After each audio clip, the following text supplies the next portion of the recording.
everybody will hear the same thing. We'll just start. Does everybody know everybody here? Before we somewhat? I'll start. I'm the town manager, Steve Eldridge. Rebecca England, town selectman. Chuck Morgan at Southern Maine Planning and Development. Tom Briggs, Envision Berwick. James Bellissimo, town planning tech and Envision Berwick chair. Derek White, Envision Berwick. Now Shore Planning Board and Envision Berwick. Rick Vandenberg, Envision Berwick, Rec Master Planning, and Hearing Subcommittee. Envision Berwick and Plan and Economic Development.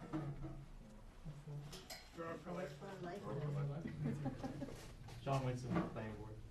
David Dow, Planning Board. Paul Bovair, Planning Board, and Envision Berwick. Pat Bear, Envision Berwick. Okay. Get started. First thing I just would just bring you up to date, what I can with planning, prime tanning, just so everybody knows.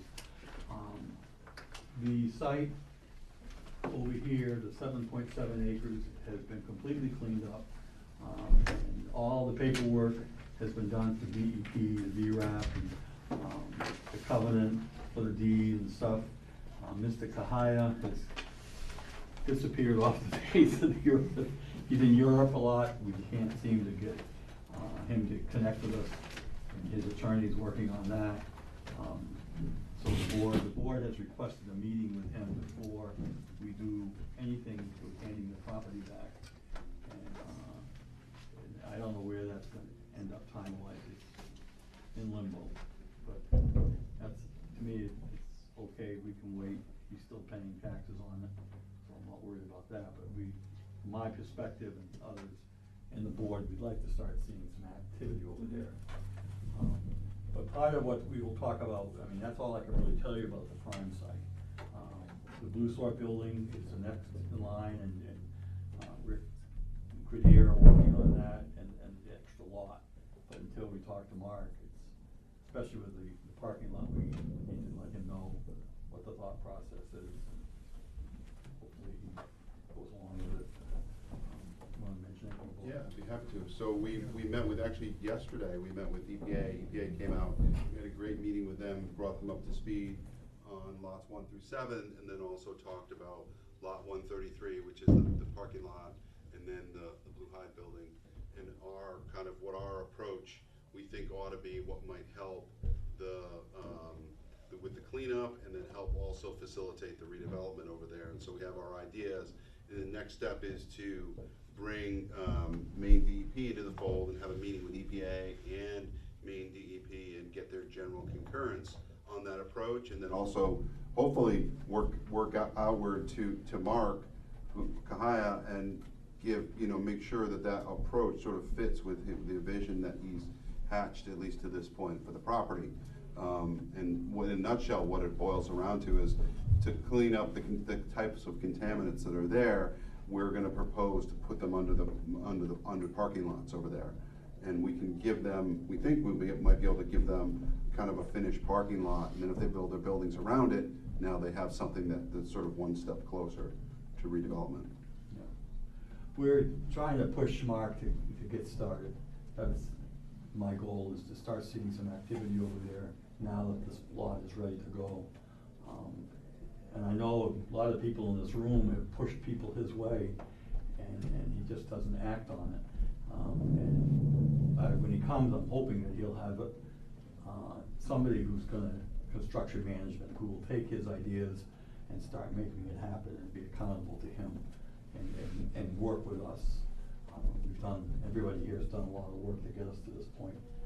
I'd like to see if we can push him a little bit harder. And if we have to, we will. I mean, there's other things I think we can do. Any questions on that? I have a question for Rick, just because I'm not really clear what all that means. So you're saying that the parking lot that is covered with tar right now, and the Blue Side building, so does that mean the Blue Side building will be removed and it will be covered with a parking lot? Yeah, so what we're talking about is the concept that we have, at least in realizing that we still have to go to DEP and get their concurrence on this, because it involves moving some contaminated soil from one site to another.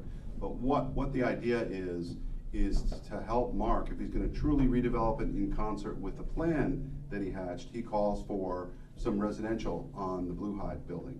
And so if you demolish the building that's there, and then you do some additional characterization under the slabs to figure out what kind of contamination you have, and then as long as the nature of the contamination is such that it's amenable to being covered with asphalt, we would strip up the asphalt that's on the lot 133. Strip that up, move the contaminated soil over there, construct a parking lot, such that it fits with not only land use ordinance, but with a practical design of a parking lot. That means the right amount of subgrade, and then you'd have to, for contaminated soil, you'd have to have a marker layer, and then you'd have to have a little bit of, you'd have your 6 inches of asphalt, basically. That would be the protective measure that would keep, because most of the kinds of contaminants that we're talking about are generally referred to as a direct contact risk. In other words, you can't eat them, you can't touch them, you can't ingest them. And as long as you separate users from that contaminant, that's an acceptable practice as far as DEP is concerned. And so that they would, as long as the nature of contaminant, once we're done characterizing it, is such that we can do that, then that's what we would do. And I'm also not that familiar with the tentative plans that he has put forth. I know they're only concept plans. That's what I'm going by. So I'm going by, he shows residential there, and he shows some buildings. So if we get him a little clearer on that, if we do the Blue Hide building and demolish it and move the contaminated soil, we could give him a clean slate, give him essentially a clean site to build on. And then all the contaminated soil would be under the parking lot that is already shown in his master plan. Okay, so then we're going with the idea that, that concept plan is his final plan. I mean, I guess. No, I don't know I'm saying that. What I'm saying is that this is an iterative process. Yeah. By which we'd have to concept out with DEP and get their concurrence, and then get Mark's concurrence. If Mark says that, yeah, I want to put a residential building here, and we can get clear on where the residential building would go, and then where his parking lot would go, then we can design an approach for him. And it involves all of those steps, not just going right to it. So there's more to it. And I think the advantage to that was that we would hope to attract somebody to build there and be able to utilize that funding, the 200,000 plus. Yeah, so you've got soil contamination there, and the idea is to get one step closer to redevelopment. And if you've got a finished parking lot that everybody goes on record and says that they want and need, now if you put the contaminated soil there underneath it that's already on the site, now, and you're protecting the future users of that by doing that, now you've got a finished parking lot. Is some of the remediation costs become site civil design costs, and he ends up with a parking lot at the end that he can use. And that's with both of those spots. You would take the concept is to remove the contaminated soil from one, make a clean site, move it on to the other. Oh, so you're only cleaning one site? Clean both. Oh, okay. But you're making a clean site for one where he can then go in and if he had a concept to do anything, he could do anything over there, build a building, whatever he wants. Because realizing that when I talk about DEP cover systems, what you can also have, depending on the nature of the contaminants, is you can have a building foundation, because again, you're putting concrete over the contaminated soil and you're protecting against future users having access to it. Okay. But then you're gonna be doing the same thing with the other site? Correct. Okay. I'll give real quickly something you said, Steve. The construction manager that you would like to be discussing with Sons of Jupiter, with a different one, he comes in soon here. Are we the ones initiating those two words, construction manager, or is that something he has mentioned? He's been talking to several groups that Rick has sent to him, and very reputable companies that will run projects like this. And that's what we're hoping that Mark will, and I know Mark's talked to him, but We just don't know the status of it. we don't know the status, and according to his attorney, he really hasn't put anybody under contract. So it's like, come on, Mark. You can't do it from and that's 30,000 feet. That's my biggest fear, is that, after we pass everything, push it back to Sons of Jupiter, nothing gets done for a year, 2 years. Yeah, well, that's my fear as well, and the Board of Selectmen, I know, are very concerned about that, so we really wanna, when he meets with the board, I think the drive is gonna be to pin him down to a timeframe, and see if we can do that. But the companies, one of them I know of, is an excellent company.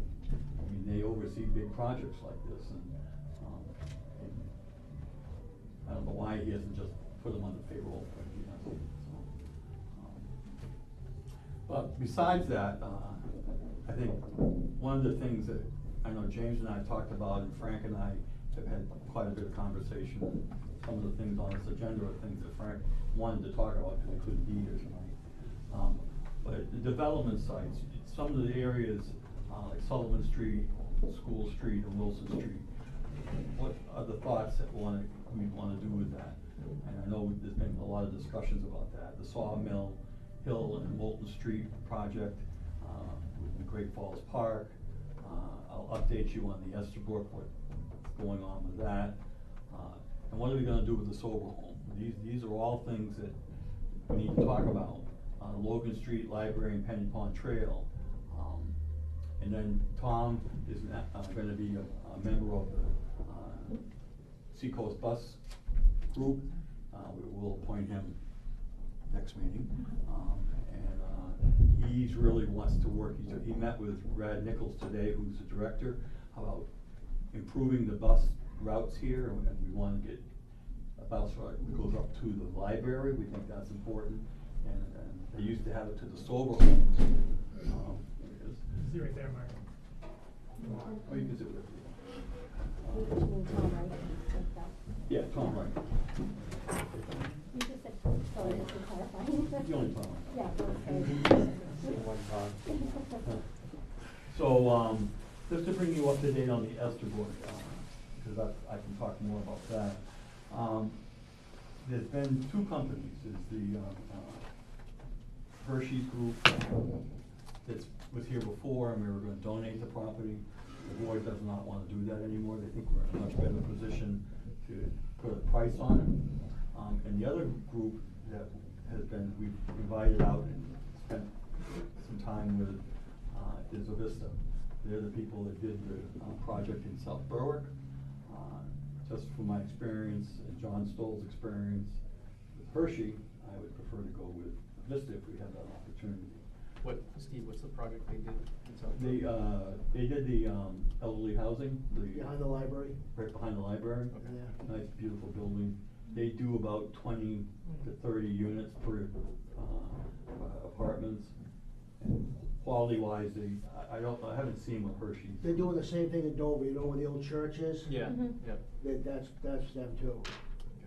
That, and buying the property does not seem to be an issue with them, because Right. they purchased the property from South Berwick. And, so with Hershey, it's a little bit more of an issue, because On either one of them, is any of the green land left for the town use? Or is, we haven't got that far. okay. The other thing that is being discussed, and it comes down under the new fire station. Some of the board members feel that we should be putting a new fire station there, because we own the property, there's water and sewer there. The fire department and the architects feel that, it's really not a central area, and Chief Plant and his group, if they picked out a site based on number of calls for service and locations, and it's up closer on the top of Pine Hill, that area, because that's Almost where. across from the vault, you know, the vault is on Cemetery Road, Mhm. they're right across the street. Okay. We have an opportunity to buy that for $87,500. It's 6 acres. It's far more central than where this would be. But we're gonna have to run 700 to 800 feet of water line to get to that site, because the water doesn't go there. We don't need to run sewer, because you don't have that much use there. But we're talking, 16,000 square foot building. So it really hasn't been decided if we're gonna move it there, or move it over here next to board members are talking about public safety building as well. So May 1st, the architects will give their presentation of the different proposals that we've been talking about. And you'll see just the fire station, and then you'll see what it would be if you added a police department there to make it a complete public safety building. Concerns that the police fire station, fire department has is the price on it. If you do a public safety building, it drives the cost up considerably. I think we're talking between $4 and $5 million just for the fire department, $290 a square foot, and then you add on another $3 million for the police part of it. Now we're talking I $7. don't think we get it passed.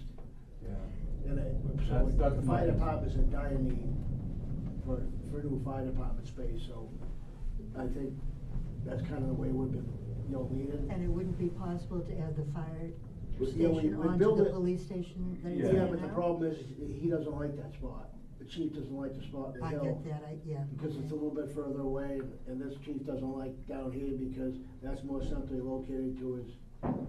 To their calls. calls, yeah. Right. So we're in two different directions, and we gotta kinda find a spot in between and just build it where we think and tell them Mhm. that's where it is. And the cost is gonna be a factor. Mhm. It's really is.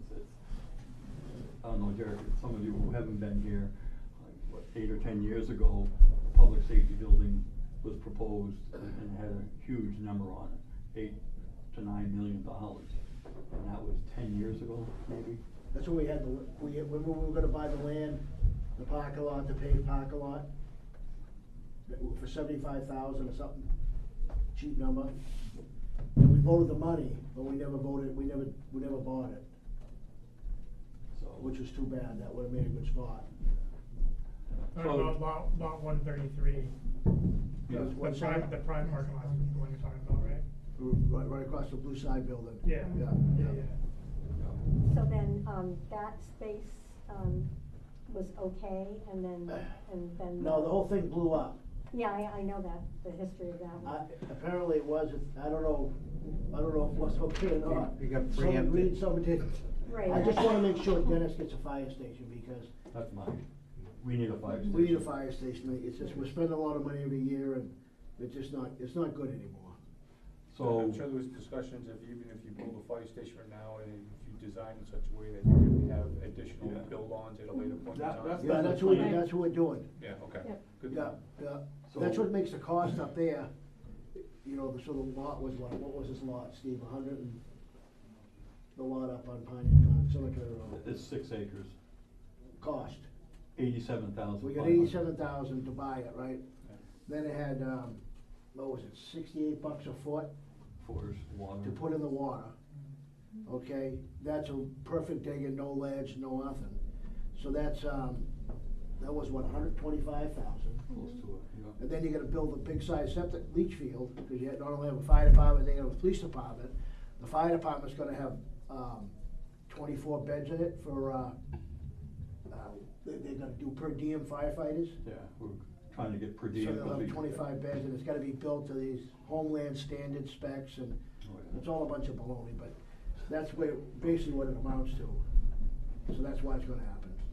But it's the design, I don't know, did we put it online? Yeah, probably not. Did we give you a new design the other day? Yeah, we looked at the new design. The fire station design hasn't changed. It's just they've added the police station with the same pitched roof, and then So the that's back what part will be that's what flat. it'll look like. Yeah, it's a beautiful building. They've done a nice job. If So- the current police station, is there any, duration in which you actually turns before that actually becomes they outspace that? They love it. They love it, so they have no intention of leaving right now, so. They don't wanna leave. They don't wanna leave. They like the And- location. And you put quite a bit of money into that building before they moved into it, to accommodate them. It's all steel, beams on the inside. It's got a new roof on it, bathrooms, heating system, cooling system. But it needs some sally ports, it needs some wash bays, place to keep this stuff warm in the wintertime. It needs that type of stuff to bring it up to And the architects standards. told us yesterday that, they would, design the sally port and everything for them, cause that has to go through the fire marshal's office, cause which is gonna be more involved, sprinkled and air vents and things like that, but, right now, when they bring a prisoner in, they chain him to a bench, right in the center of the police station, which is not a good thing. Sounds like a pretty good idea. We actually had somebody slip their hands out of the cuffs, and it was Really? a woman, and running around there, subdue her. Those are the kind of things you don't want happening. Is Avesta interested in that entire piece of property over They, there, or their just thought one? process, which is quite different from, Hershey's, was they wanted to build closer to Logan Street, Further up the hill. further up the hill, and so, and go up. So, that would still leave a Yeah, lot. so there would be some space Yeah. left on the Estabrook parcel. Yeah, More which space. I like that idea, Yeah, yeah. But I guess I meant, were they interested in having the police department build it? All of it, Steve. They did talk about all of it. They did. Let's try to do that, that would be. There'll be stages, and Hershey said the same thing. If they were gonna, if they had the opportunity to expand where the police station is, they'd do it over time. And so if you planned it right, eventually you could move the PD. But The Avesta I'm not project. sure we'll all be here at that time, but. The Avesta project is senior citizen. Yes. Yep. It'd be exactly like what you see over in South Berwick, which would be a beautiful addition to the town, for the quality of what they build. So, But then some people wanna see a new brick building, like right in town to see what we're paying for, like how some people are. Not a lot of people take Cemetery Road over, but they said something to me, geez, we really couldn't find a spot right in town to build. So, it's kinda, you hear from the public and then you hear from what the managers want, or what the fire chief, police chief, all the, whatever. And they have their choices. It's interesting to have to deal with, to understand. Well, I mean, what's most important is that they're centrally located, and as we build out downtown Berwick, do we really want fire trucks getting stuck in downtown traffic? That's their biggest thing is. It's a long way away. Depends. But even with the traffic that you have now and the location of the fire station, it's difficult. Oh, right there, yeah. To But get out, even up there, they're gonna still have to go through town. yeah, to come down this way. Come down this way. Depending on where the call is. So, Right, but if you gotta get down this way, you gotta go through town. Right. Sure. So that's, kind of jumped down on the, fire station, Estabrook side. But to go to Memorial Field and the Soberhome property, I can speak for a lot of people, I think, and we're ready, willing, and able to start a grassroots fundraising effort for a new community center. We just want the charge from the selectmen to say, that's what we wanna do, or first, what do we need first? Do we need to work on the grading on that parcel? So we're waiting on the green light, but I know Well, there'd be I know a Tom and I have talked about trying to find a group here in town to kind of donate time and material to use, Mr. Lassel's concepts that he put together and put a parking area in the back, which is what we all had thought about, to relieve the parking over on Sweetser Street in that residential area. And he would like to see that happen. Tom would, and so would I, this year. So that's step one, is getting it level. So they would, that How would. bad is it now? Oh, it's humped up. Yeah. It needs some work. It does. Huh? So the town could dump, Lumpy, very. so the town could dump some gravel in there and back drag it with a loader? Yeah. Yeah, it's You not a could do big that. deal. No, it isn't. You No. just remove the topsoil and pile it up somewhere and, you got, part of it's paved, so. Right. We could leave it for now, or we could, I mean, even a parking lot wouldn't be that expensive for us to pave, we could get that done if We we don't had wanna to. pave it till we figure out what we're gonna do with the whole site. really. Yeah, but you gotta have the site plan put up first. I think what Mr. Lassell did gives us a pretty good idea of what we need to do for parking. Even if it's gravel for the first year, which will probably be Oh, yeah. be the way to do it. That's what we have now. I can add something from the Rec Master Planning subgroup.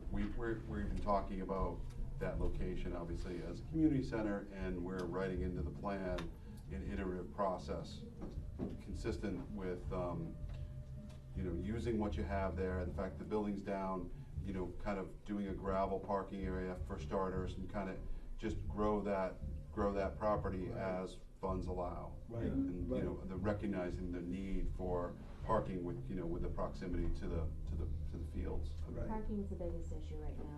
It's a safety concern too. I don't know if, you know, just as a parent myself, you know, the kids, it's just, I think it's more of a safety than anything. Sure, So, makes Well, sense. yeah. You also, I don't know if any of you are aware of it, but I have gone into Memorial Field down here, and you've got a bunch of guys that are kicked out of Dover. They're using those seats in there, the bunkers in there, as the beds at nighttime. I have gone down there several times and found them sleeping in there. Did you offer them a ride to somewhere else? Did you offer them a ride to a place where they could find shelter? Yeah. I don't know, but I told Kim, I don't know if she said anything to the police department or not, but I told Kim about it. Yeah, I'll find out. I think the thing with like security moving forward, They need to I get mean, those along cameras with hooked up is what they police need to do. presence, but making it more, I mean, with more lighting and having it be more open, and you're gonna have less of that, hopefully. So when you say about,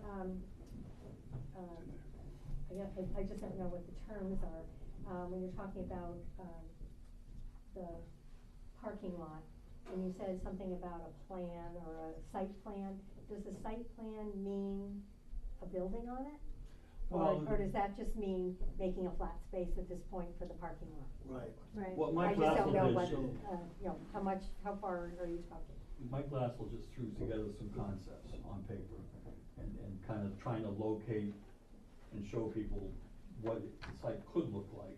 If we put a building there, the building would come a little bit closer to the street than what the original building was.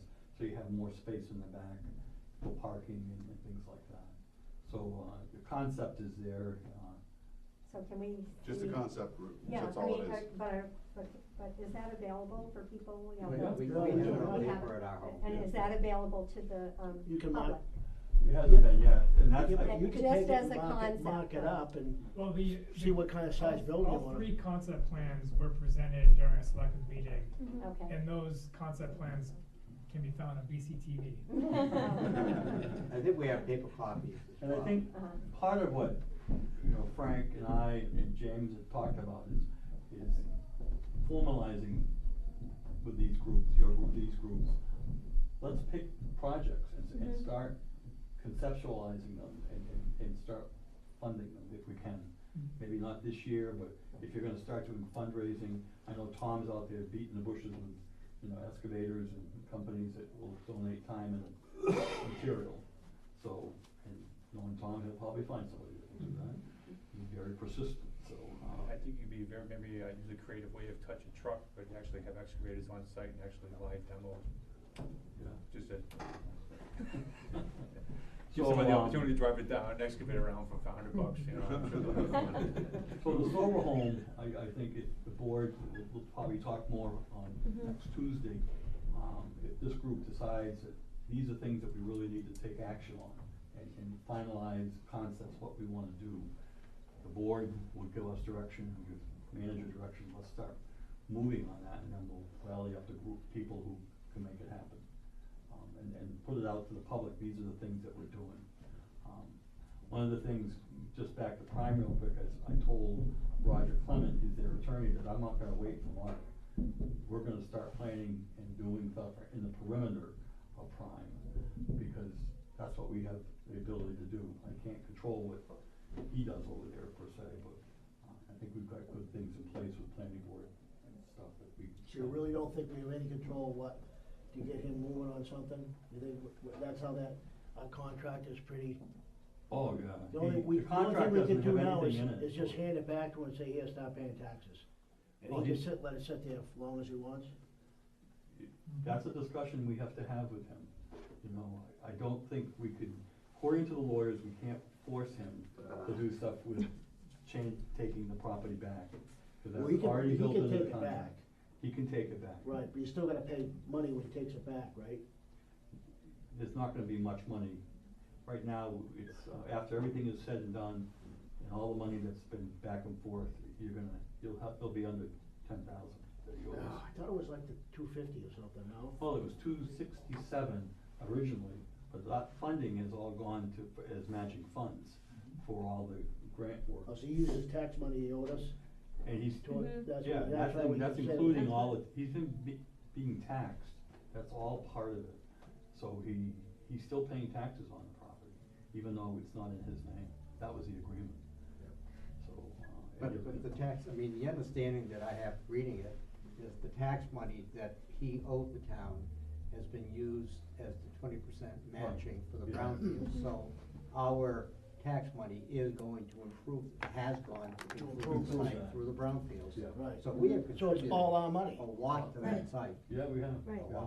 And he has also contributed funding for other grants through Chuck's group, Southern Maine Planning. Yeah.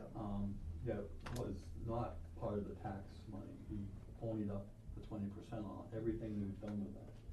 So, and that's 3 separate grants. 50% of the last one. Yeah, 50% on the last one. And we're still trying to shake the trees for that one. All right. But, so, the financials are all put together for the closing and all the paperwork that Rick has done. I just gotta get Mark here, and, because the board won't hand it over to him until they have an opportunity to talk. And to him. do I understand that, we're gonna be handing it back to him for like $10,000, but he has not yet paid matching funds? Oh, he'll pay, yeah. I mean, is he going to be required to pay up all his debts before? Oh, Yes, yeah. that's all part of it. That's all Okay, part and of it. what else is part of it? That's it. Well, we'd like to find something in there we can use for teeth to, if you can look at that hard enough and see what we can use as teeth to get them to commit, to start fixing the place up. Wouldn't it be good to have some kind, we had a brownfields agreement, which is about to terminate. Yeah. And I just feel that it'd be nice to try to sit down with him and get an agreement, a timetable, elements like ownership of which parcel. You're gonna need the 7-lot subdivision plan that exists today is, might as well be on a paper towel, you know? It's, so we're gonna have a new subdivision based on how things develop there. Try to get some of these things in some kind of an agreement that the town and the Friends of Jupiter could. But there has to be something to say, if he doesn't meet this part of the agreement, Right. then this is your penalty, or this is Well, what's gonna happen. That would be hard to somehow- get him to sign off on. I know. But if you have, at least so we have a plan of some type. Right. Gotta get them to the table.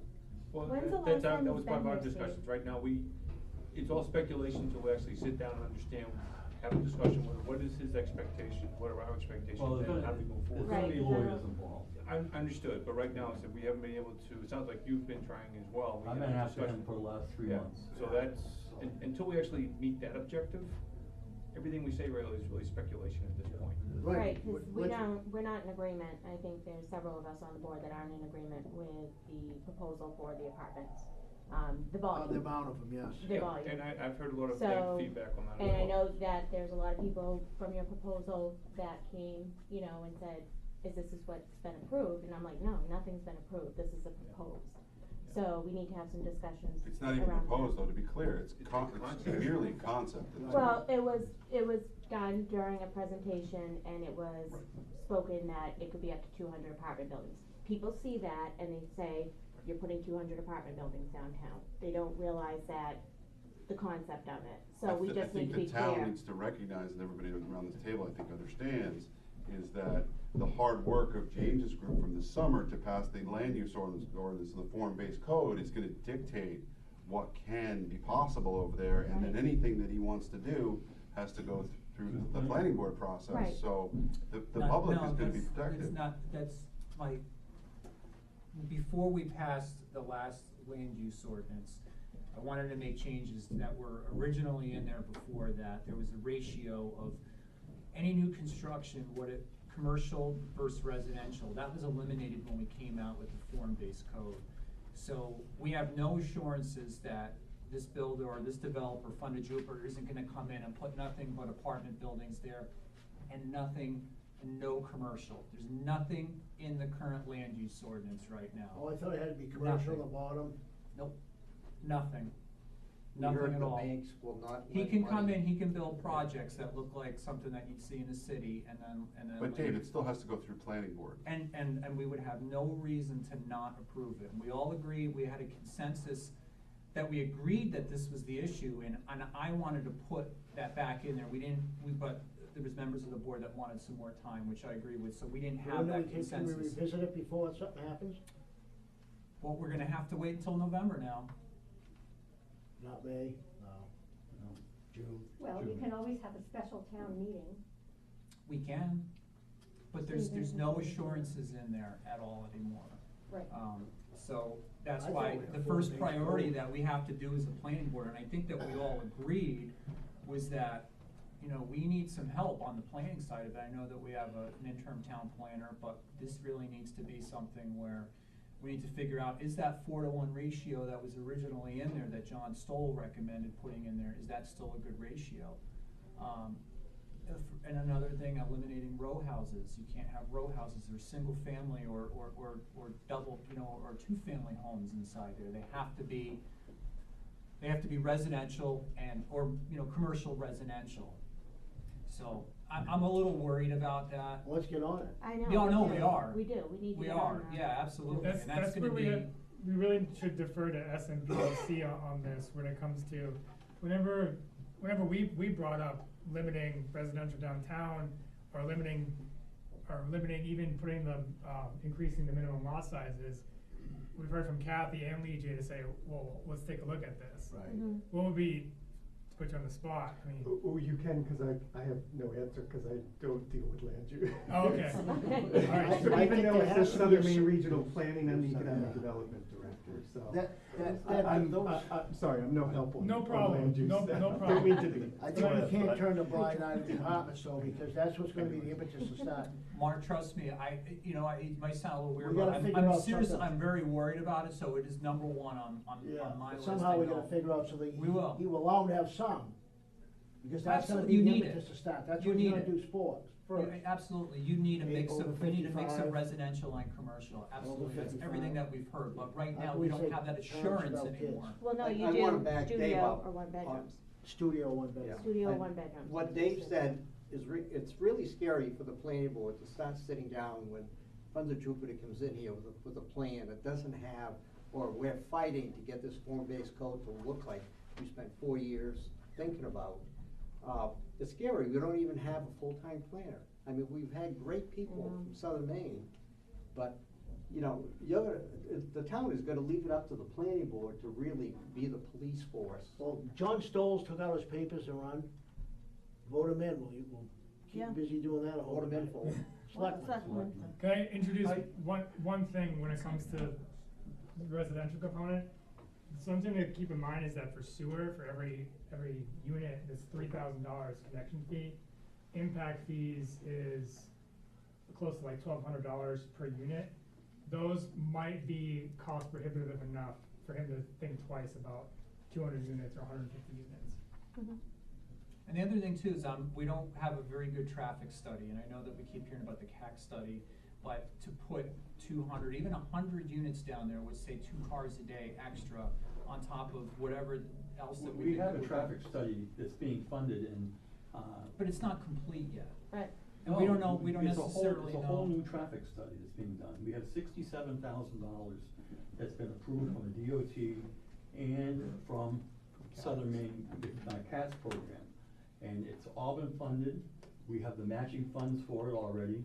So it's just, and I've already signed the paperwork for it. And I think Tom has already signed, and it's gone back up to the DOT to get their signature. Yeah.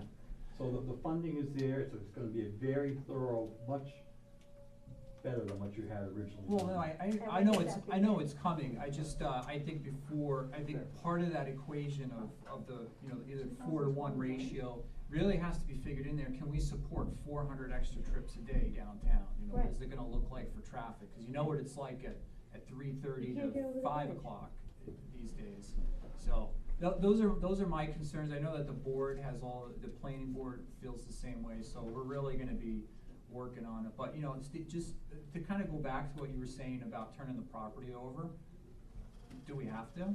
And I know you're saying you have to look for something, but what if we called this bluff and just said, well, you know, we don't see you doing anything, we're not turning the property back over to you, we're gonna keep it. Right, But we still have to do something with it.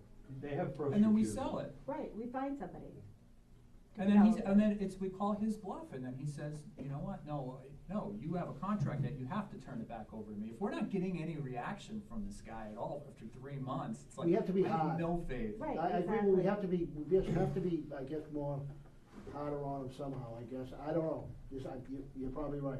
We have to put time. Make some threats. We do. Have you called him yet, Mark? No. I know, from Mark. Steve, give him Mark's phone. Once you get me fired up, I'll He blame it doesn't on you return now. phone. I'll have you on He doesn't return Facebook text next messages. week. He doesn't return Jesus. emails.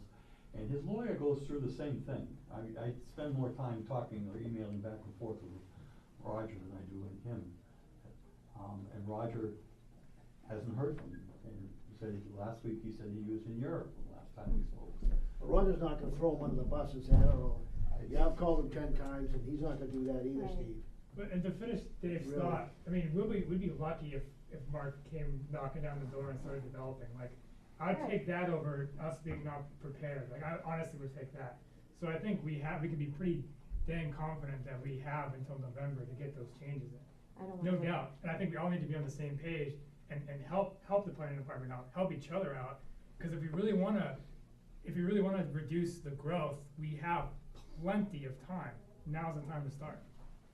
But, James, we're not looking to reduce the growth in our village overlay. Yes, We you are, want- you just said. We do want You residential. just said 200 units is too much. Yeah. You If you just said phase that. those in, I'm No, I didn't sure- say, I didn't say 200 units was too much. I said, we have no assurances that we're gonna have any Okay. commercial We down want a there. mix, we want Yeah. mixed use.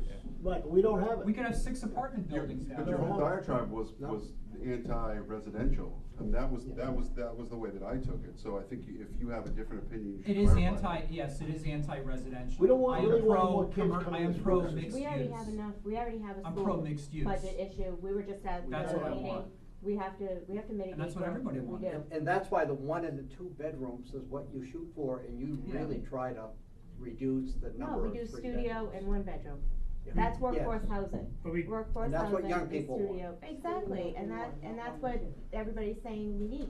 But then he was If gonna we go sell the back to the he had results of condos the going in. Yes. Right, Yeah. we did. They had condos going in over where the green lot is. And then with the blue side building, I think those are condos too, Yeah, aren't they? he did, yeah, the Those are side by sides. condos. But we could take the blue side building down and use that, part of that for the recreation center. The thing is that if you look at Yeah, everything great. that's on this agenda, it's gonna impact the taxes. And what we wanna do is bring commercial to help the residents, to offset it, not bring residential, which we just sat through a school board meeting, knowing that taxpayers are gonna be impacted. School budget's going up, we're getting less funding, okay, so why are we gonna add 200 apartments to downtown? Let me I tell you a cheesy know. quote, the only way to bring life downtown is bring lives downtown. We'll be shooting ourselves in the foot if we restrict residential too much, to the Right. point where the development doesn't become. Tight We're not, residential. no, I don't Viable. believe we need to restrict Viable. residential. No, I don't We think we need to need to make restrict it. assurances that there's gonna be commercial over there, and there is none. Right.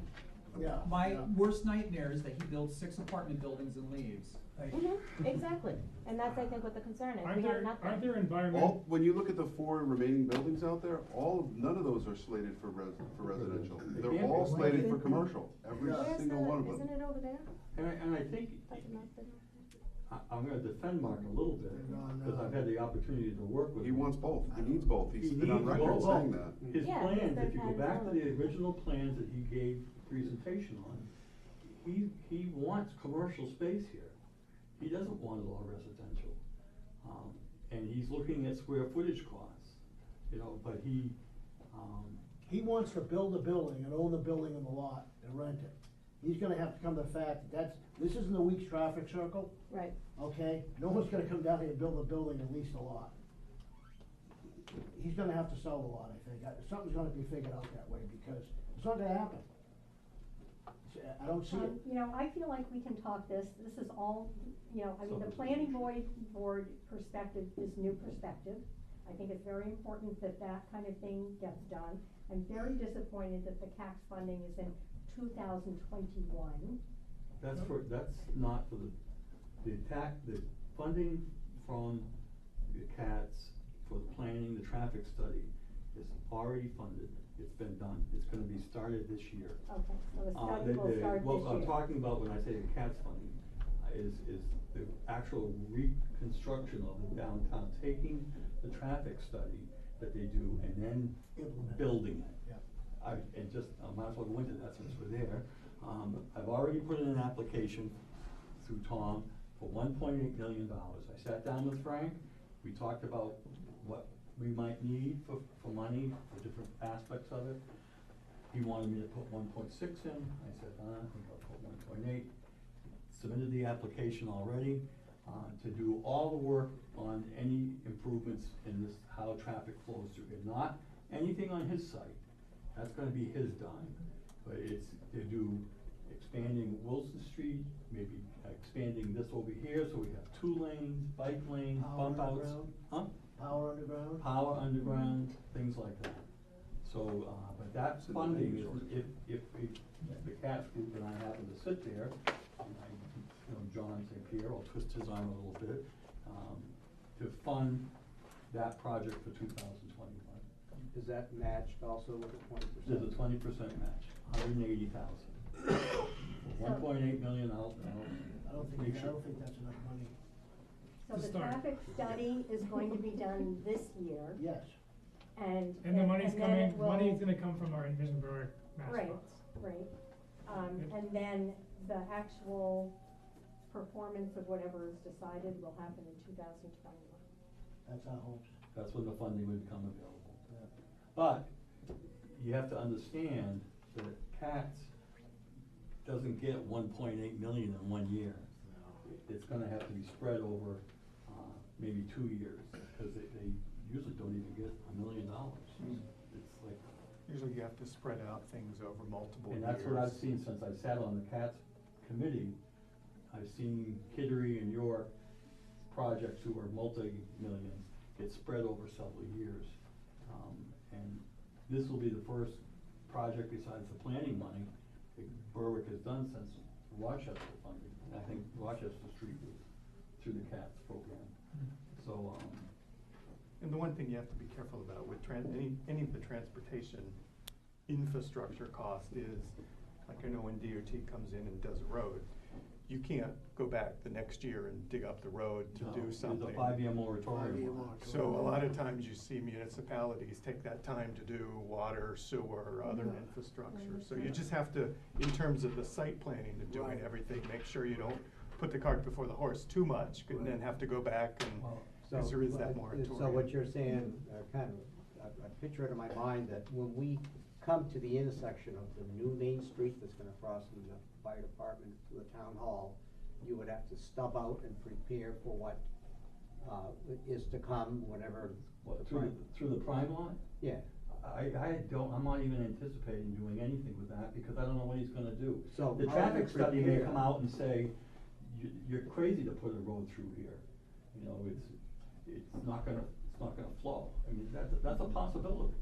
So, I did not include that because that's his project. And he wants to build it and then give it to us.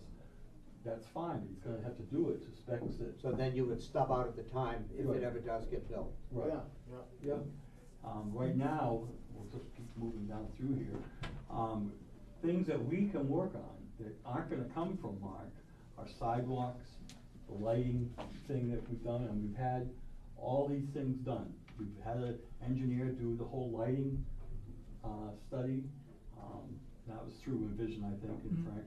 Yep, We that's also, a very Bartlett plan. sidewalks, we have the inventory, we know what size sidewalks we want. So when we do sidewalks, say, just for example, out front here, that's the time to put all your underground wiring for your lamp posts. Okay, those are some of the, solidify the concepts. Those are things that we could start planning now. And I can start James and I can start looking for funding and get concrete costs.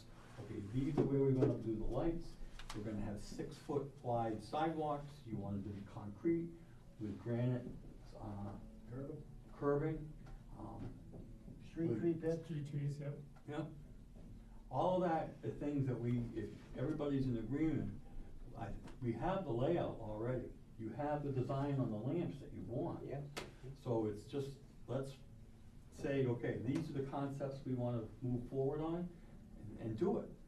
I mean, that's all I'm gonna ask for this group here. These are things that we can start doing. The sober home, the sidewalks and lighting, just on our side. Anything around Prime, I'm gonna have Mark pay for it. That would be a requirement that you could have him do, you know? Any subdivision. Yeah, yeah. So, that. No, we can't do any of that till we have a tax study. Really, because once that study comes out, we can see where tree pits can go and what sidewalk widths will be and, Yeah. right? So I mean, really till, Well, he's got enough room over there, so he could expand, at least where the buildings don't apply, to have put in 6-foot sidewalks with all the handicap accessibility. My question would be, how are you gonna fund putting the infrastructure on the ground? Cause we don't have to wait for anything to do that, right? no, we don't pay for anything to do that. We need some money. Just need to Right. find how we're gonna fund Right. it. That's your job. Well, we lay out a plan, the width, the traffic study's gotta be done first, cause if you're gonna go two-way traffic on this road here and have bump outs in the bike lanes. Right, right. You're gonna have to widen the streets, and we have the room on this side. Why are we gonna make it one way? What's gonna happen to the other street? What's that? The left over here, what's gonna happen to that road? We're You talking said about make making this this two-way here. Yeah. What Okay, happens to okay, this? can we not get into details. this? What are you talking about?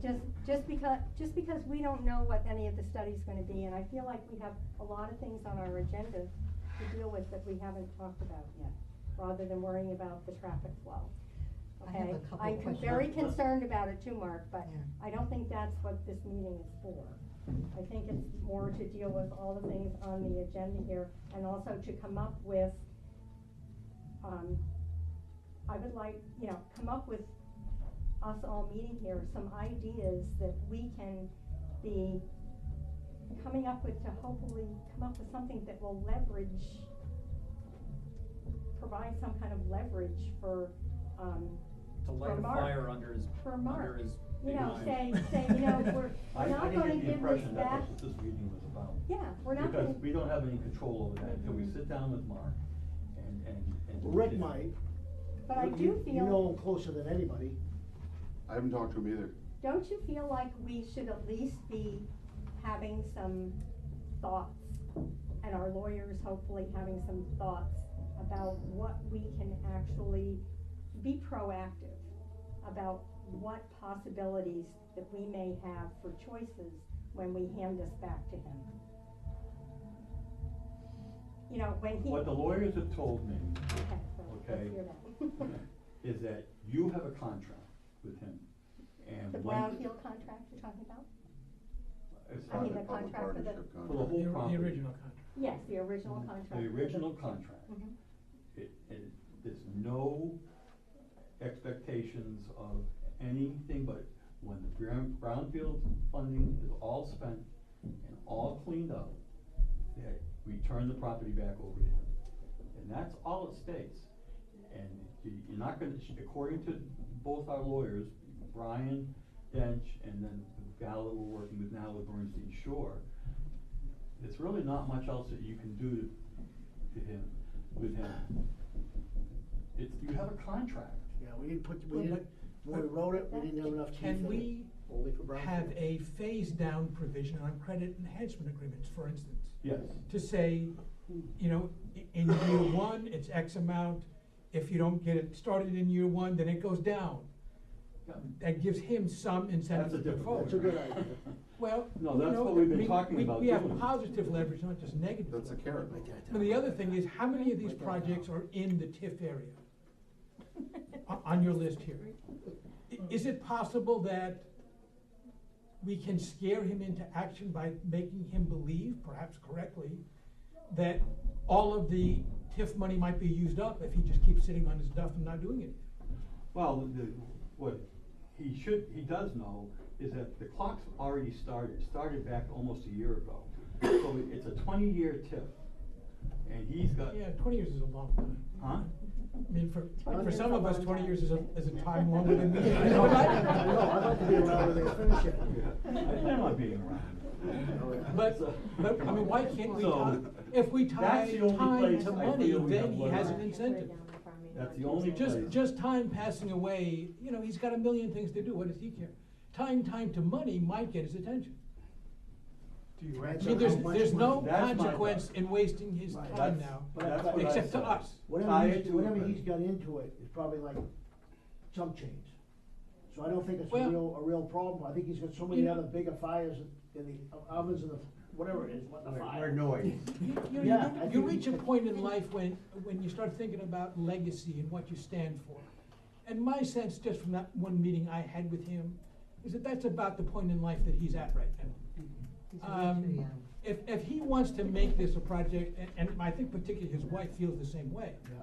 that, you know, this is a pretty damn good story. You know, you come to a small town, you're this big international financier, you come to a small town and you help them redesign what their town looks like. Right, I right. mean, that's a hell of a story. Oh, You know, yeah. when it's your time to go, if that's on your obit page, that's not a bad thing to have. No. That were the only We guys got, You know, we but- did it for him, but- no grief. But now, if, you know, now I think what we need to do is push that, but at the same time, push, there is a money consequence to wasting your time and our time. I agree with you. And I don't see why we can't use credit enhancement We agreement, can. percentage phase downs, and just the possibility that Zoning can he's change. pushed out because all these other projects start taking a share of whatever the TIF money is gonna be, and there's not enough left for him. Now, I don't know if that's the case or not, it'd be good to find out. I mean, we need to make him believe, not to believe, to understand that it's in his best interest to move forward. I mean, just, you know, if it's simply getting on the list to us, what does he care? Who's the kid he brought down from, is it Prime Light? Remember we walked Prime through Light this? Works. Prime Network? Kyle Flanagan, he's from North Berwick. Is He's he- still, Oh, yeah. he's still building his business. He's not interested in moving yet? He's still interested. Oh, very interesting. You submitted a grant application for in renewable energy over there. That was So, 2 months ago. right, For he's where? this guy's very interested in making something happen. He's coming. Kyle. That's the impression that I Yeah, get. why doesn't Mark get going? He's, you should see his concept that he replied to, is it ARPA? Yeah. And I'll email it to you. Would you? It's a combination of sucking water in from the river with a heat pump, a giant heat pump system and solar. And Yeah. that's what would, and he would actually be using that as a baseline for future development. Geothermal. And mixed with solar. Well, so one thing we talked about last Wednesday for the Economic Development Group, and a little bit on Thursday, is getting clear on what Mark's expectations are and laying the fees on the table and saying it's $3,000 a hookup, it's $1,000 a unit for impact fees. What does that do for your long-range projections? Because I'm not confident he's aware of those fees. And if that throws off his long-range projections, asking him, you know, what would be the cost to buy him out? Or if he's looking to sell off parcels, how can we help him? Not even counting the money that he's invested here. He's got over 4 million. I went back and read the court documents, and it's more than 4 million he's got into this property. I honestly don't think he's gonna walk away unless he can get somebody to buy it at that price. And he's already been offered by Dick Anagon, just under $1 million, and he just laughed at it. No, I'm not selling it for that price. He wants to get his money out of it. He's a long-term thinker. I really do believe that, and from what I've seen. And So we touched on this the other day, it says, right now, we recognize the fact that he's an investor, yeah, he's not a developer. yeah. Right, He's so not a that- developer. So I think we have to understand. He's a turnaround guy. If you read his dossier, which you can just pull it up online, the So- guy's got a net worth of over 850 million. Yes, so He- going back to He owns real estate, multiple we- companies, Yeah. and he does business all over the world. That's So who you're I dealing think, with. as I said before, I think one of our primary objectives is actually, how do we get in front of him? Right now, we haven't solved that, and without No. that, we really have no path. And I think when we finally get a date, to have him here, then our attorney will be involved, and I'm sure Roger Clement, his attorney, will be here. And the Board of Selectmen can have a very serious heart-to-heart talk about what's being, not happening, and what are his plans, and how do we get this project off the ground. That's the conversation that needs to be had before we do anything with turning it over to him, because we own it. It's plain and simple. I mean, can't we just, And we're only turning over just a parcel there, we're not turning over the lot, 2 lots and the blue side building. Yeah, we can't We're turn just the- turning that over the as it cleaned is. up. We can hold that oversight too. Well, you say that, I'm getting tired of them not answering. Oh, me too. You know, we have it in the contract that we can put this property back to them at any time. If we have to, use threats, we turn everything over to them and say the heck with the other grants. I know that's a radical thing, but we need to get him to move. And if he's not gonna move by what we're doing, maybe we need to look at that. Right. Because that's the only leverage we do have, is the other 2 grants. and Tom, that's what I'm talking about. I feel like it's important that we, as very concerned and active people in town, come up with, proactively, with some choices. I mean, they may That's a be nice way all to put it. worth. Choice. I think we start with positive reinforcement and get, we've Well, moved down the choice. we've been working on that. No, I like But, Niall's idea but, of the legacy, but yet playing this- on the legacy thing. But this, Play on and it, play this, on it, we jingle. should be just Right talking one about up. all of these as avenues, because when he finally hits the ball back in our park, if we're just going, I feel like we lose out by not trying to think through some scenarios. They may not be these scenarios, but because we are forced to think further, then it's just helpful. I'm not saying that we spend the next year of our life and all our time thinking of these things and then they never happen. But there's nothing wrong with coming up with some ideas like you're doing right now, and like you were doing, and actually trying to think them through. Because I think that's the way that we can be prepared for what, and ideas come out of those things. As you talk through something comes up and you go, oh, well, maybe that is the thing that will cause this to happen. Or, it's hard when we need a bigger population like this. The Board of Selectmen, the town manager, it's a lot on you guys to just be the only ones trying to think up something and try to, I just feel like all of us together,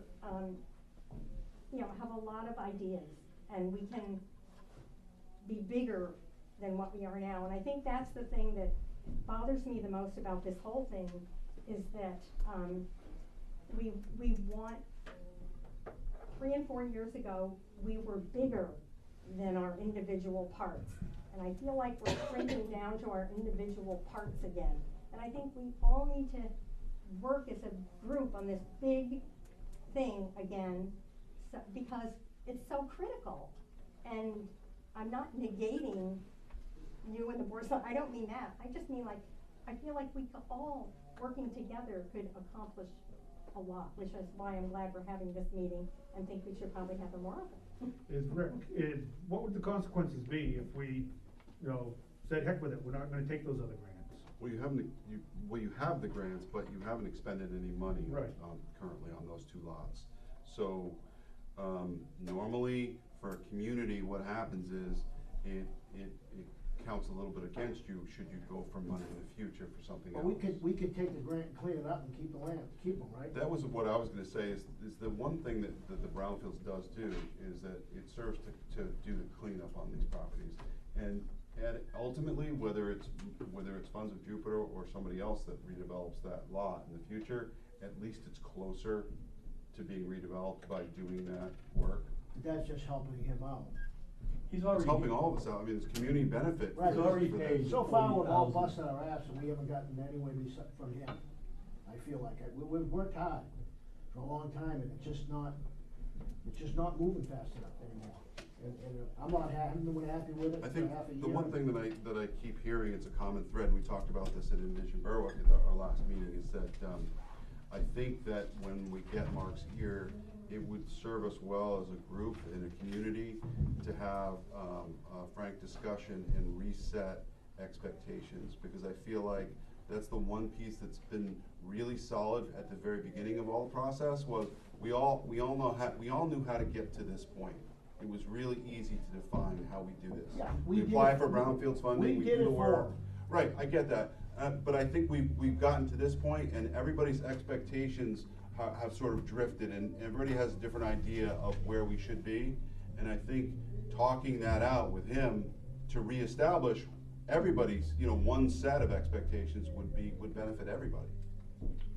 One of the things that Rick said at the meeting, which made it very clear to me, he said, what if Mark has said, I'm not gonna be communicating with you now for the next 6 months because I'm gonna be really busy with my other businesses and this kind of stuff, That would be so I'm not fine. gonna be doing it. And we knew that he had not talked with us, was not gonna be talking to us for 6 months. We'd have a different perspective right now We if he would said have a that 6 different months ago. perspective, we wouldn't feel like we've been abandoned. But the last time that he actually communicated with us, we all left feeling very good about Yeah, what he was we saying. actually had a meeting set up with him, Yeah. February, the storm came in No, or it was something. 2 years ago.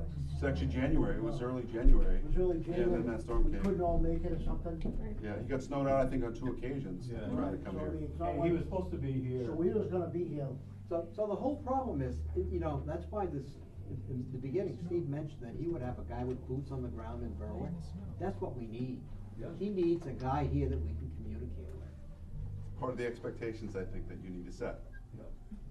And I think part of the other thing is you're getting down the road of things like a traffic study, perhaps some implementation.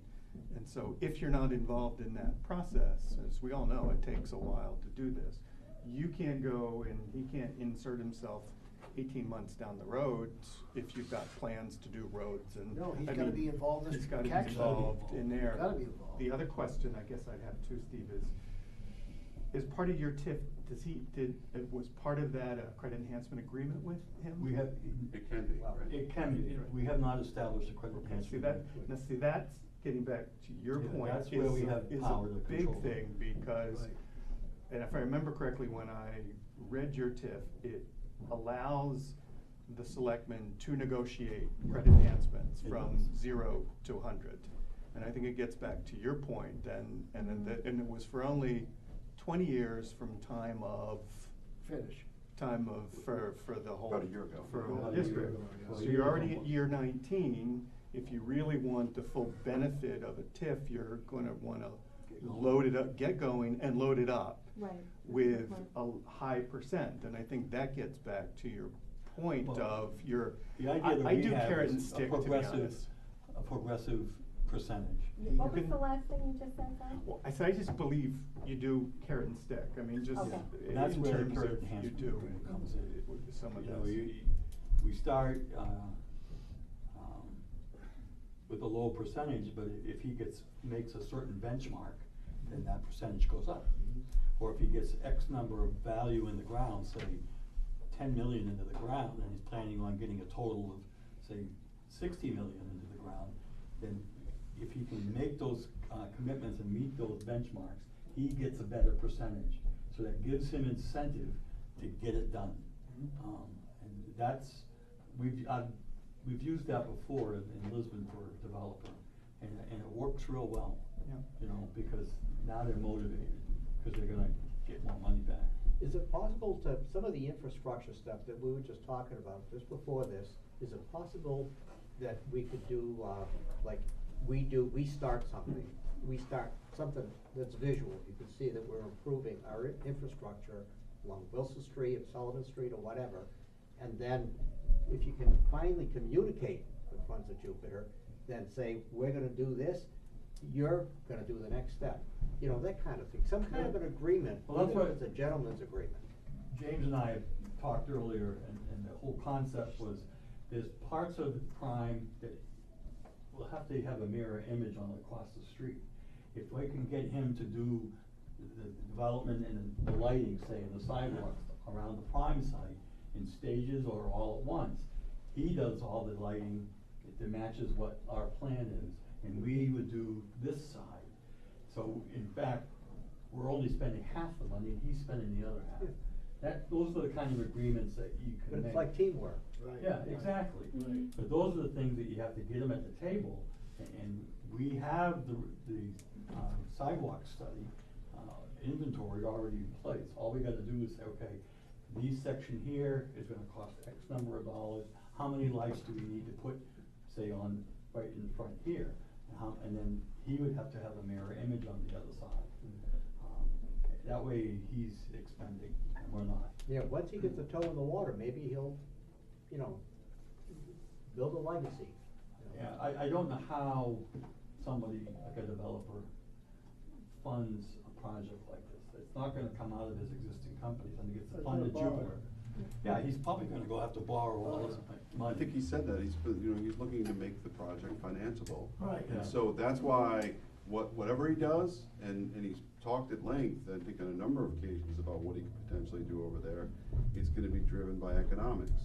And if we have and that- when the economics are right, he has the people in front of him, you can be rest assured that he's gonna be here and present and wanting to move forward. Well, But maybe- you know, we're liable to head into a recession in 3 years, and it's gonna be sitting there for 10 or 15 years.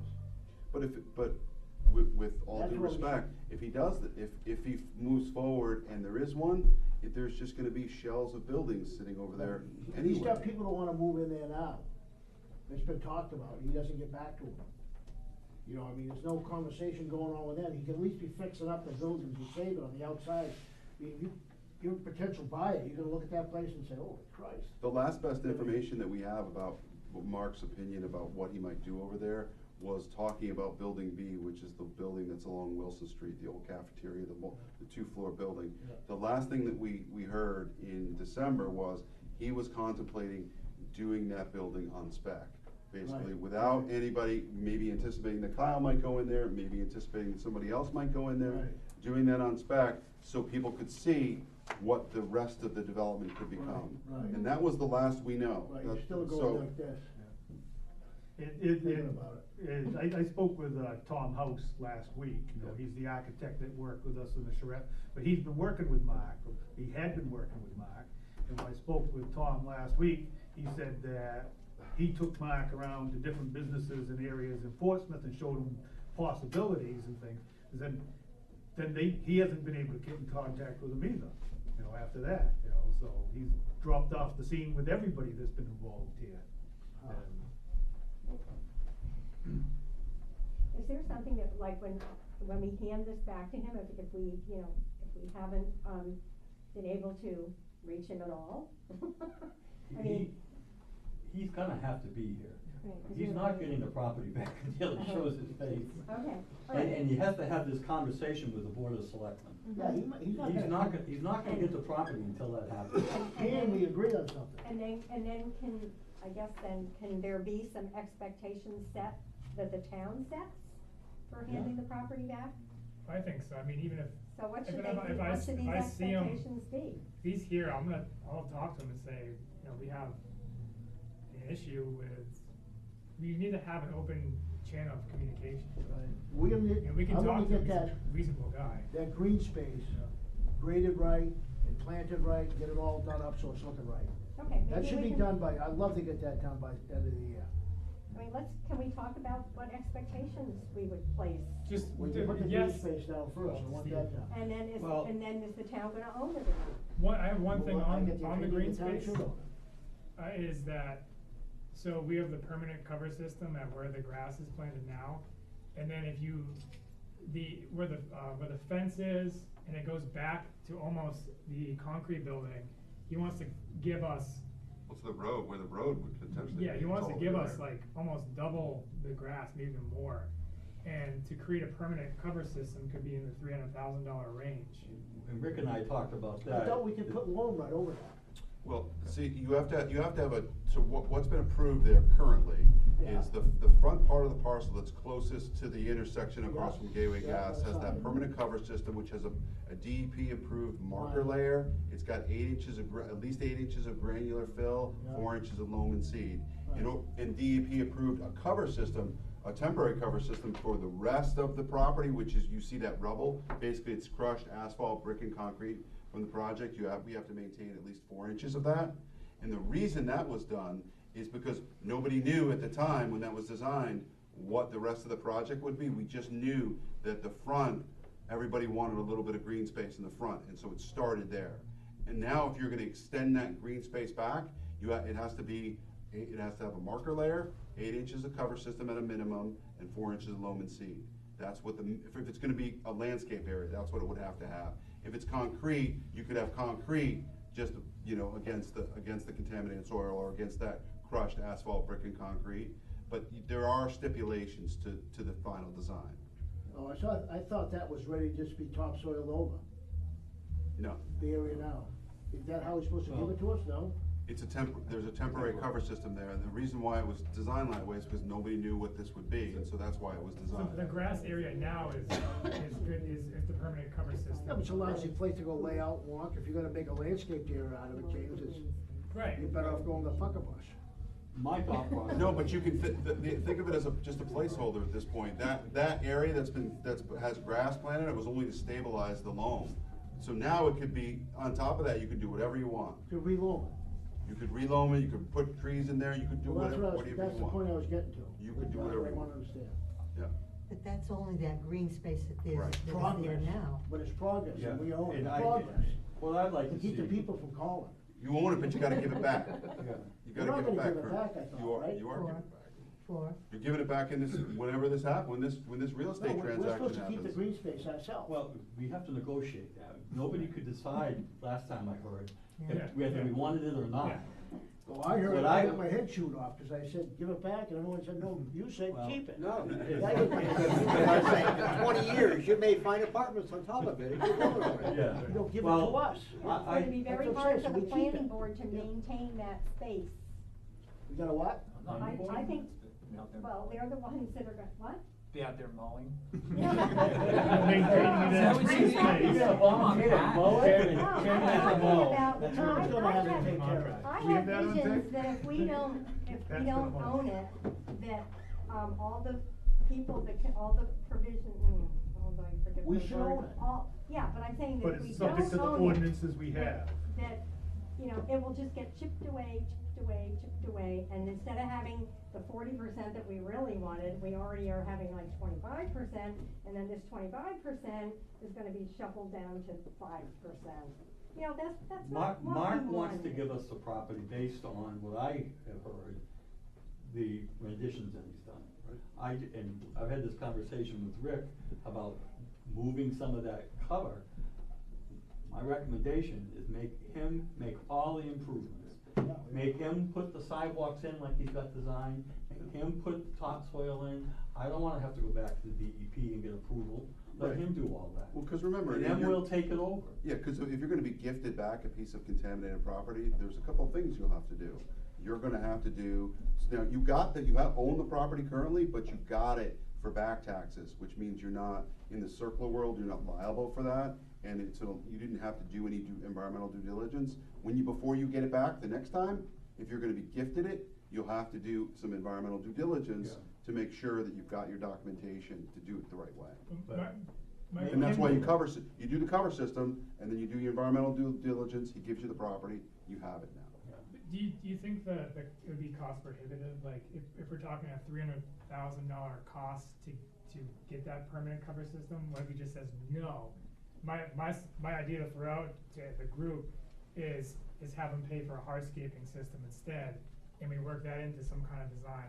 Rather than asking him to do that permanent cover system, look at doing a concrete or some kind of hardscaped, Well, he open just said space. that the area, the green area was all ready to go. The greens. The front space, but the permanent rest of cover it, system stuff. the rest of Very it front almost front. up to that The other concrete half, building the other is not half ready to is go. not. Well, he's gonna have to take care of that. Yeah, We'll have to before get he him- gives it to us, Yeah, before my we even, recommendation is to make him pay for it. right, before to we do all even the give it back to improvements. him, we wanna get that on paper. That's fine. And then we take it over and maintain it. Right, but If James I mean, has a if he wants point. to It's gonna pay it. cost us money. so- James has a real point there. He said, if he doesn't wanna pay, $300,000 to cover it, possibility of a good hardscape space, maybe a brook space that you can actually have a party on, or have food But truck that's okay, vendors. but that's not where you go first. to go No, first. no, it's the first would be to have him fix it, but if he says, no, I refuse. I like the idea Then- of what he had laid out, you know, where you got sidewalks coming Yeah, in, you saw that, right, that rendition? you know. It looked really good. I got a technical question on ownership of that, so. On the desk. If we have to give the parcels back to Funds of Jupiter, which will include the green space, is that correct? Or can we withhold this as part of the? I think we should Is cut that it a off. whole? Part of the I negotiation think we need to. of With the handing the details. property I over think this, we need to. one of the Right. details Right. have to be worked out. I'm gonna put And, it and one of the details is if he's gonna gift us that, you can make a stipulation, if you're gonna gift us that, and all these, we expect you to do all these improvements for us, cause we don't wanna go through the jumping of hoops. Well, that's what of I'm- DEP permitting and all that. I'm thinking about what Rick was saying about, you know, the liability that, you know, we could have. Yeah, and We're, that's, right now, we're clear right now That's owning right. it for the brownfields transition. yep, And then if we give it back to him, the status of it changes, and then if he gives it then we to become us. liable if he gives it. If he gives Now, it if he to gives you, it back to they- us, Right, that may this is change the green status space again. right now. How far So is the green that's, space? make him make the Right now. improvements first, so we're It not goes liable. up to right about here, Yeah. and it's gonna go up to there. And then put the sidewalks in, cause you're gonna have to dig some of that up, to put all the sidewalks in. Let's be clear, on the entire property, any space that's not building foundation has a cover system requirement. Yeah. So if it's concrete, it has to be so thick and it can be right against the contaminated soil. If it's building foundation, same thing. Again, landscape area, marker layer, 8 inches of granular fill, and then loam and seed. Is there anywhere else on the You're gonna have to have a property that decent there is depth of only soil a on it. temporary thing, like on So this? basically, from about a third of the L-shaped building north, that all has either, temporary crushed ABC on it, you know, in temporary cover system, This is the green- or this is basically the asphalt green space that's that'll existing eventually have to now. be stripped up and cover This system. is all All of it. temporary, Okay. that needs to be finished. No, he said it was all, this is gonna be all set. He's got this finished, but he said. He needs to do he needs to make that the permanent cover system He- here over. He's gonna have to do it. Yeah, I mean, that's. This is done to here. Sure. Right? Well, it's, I'm. Somewhere in here, but he's gonna have to finish that. I think he should be made, if we're gonna get gifted this, he needs to do all of this work and landscape it, put in this, Get put some in the roads sidewalk. built, get some sidewalks built, and get it, This this building, And this building fixed. all this needs to be engineered, you know, and he hasn't even, I think we can imagine what it should be, but I think that at a minimum, the cover system should be installed. yeah. Whether there's landscaping put on top of it, I think that's all can be negotiated as a part of. Cause if we can get some grant funding to do the rest of the park design, whether it's amenities and trees and all that stuff, maybe we can, as a community, can do that part better, but the cover system, Yeah. I think could be put in. I would like to go back to a couple of things that we talked about earlier, that we never really, I heard two different things. One was the parking lot over at the, sober home. Yeah. I think we also mentioned in the rec planning meeting that we would like to have it marked, that this is the beginning of the change. So people don't think this is the entire thing that's gonna be done as a parking lot. But it needs to be brought out clearly that this is the first step Yeah. in building. a First parking step in the lot. He's working on that. First step. So that needs to be marked Once clearly. we not find a company that will do the work for us, at a I just reasonable want it price. marked that way. Yeah, so I'm that gonna, people will I realize have, it. I have the site sketch that, Mike LaSalle did for Yeah. us up there. I got And- that, but and- I'm just saying at the spot, Right. so that people can walk up and say, oh, they just put in a parking lot, that's all they did. No, I don't want them to think that. Future home I've heard But I those also, exact the words second thing, through. Collecting donations. the second thing that I noticed earlier was about the planning board. And I think it was a very strong point. We're relying on our planning board to create a lot, and they do not have a regular planner. They really need a planner. It's just not fair. It's not fair on them to have to deal with this all the time. It's only, we're just people. Is the planners that you had not providing you what you need? Kathy did an excellent job. No, that's not my question. Did they provide you with what you need? No, No, they're not, you're not contracting enough time to give us answers, and I'll And give have you a a very new co- particular one. There's a state law on how you can have growth restrictions. I hear everybody wants growth restrictions. There are a number of steps that you have to take. Several times I have asked the contracted planner to tell us what those steps are. You're not paying for enough time for us to get an answer. So we may be going down a road where we put in growth restrictions without doing it properly, and it all gets thrown out once we get sued. We don't know that. We need to find out an answer. How do we comply with that state law? What are the steps that we have to do? And then whatever it takes to actually do it. Somebody's gotta give us an answer, and nobody has. This is the first I've heard.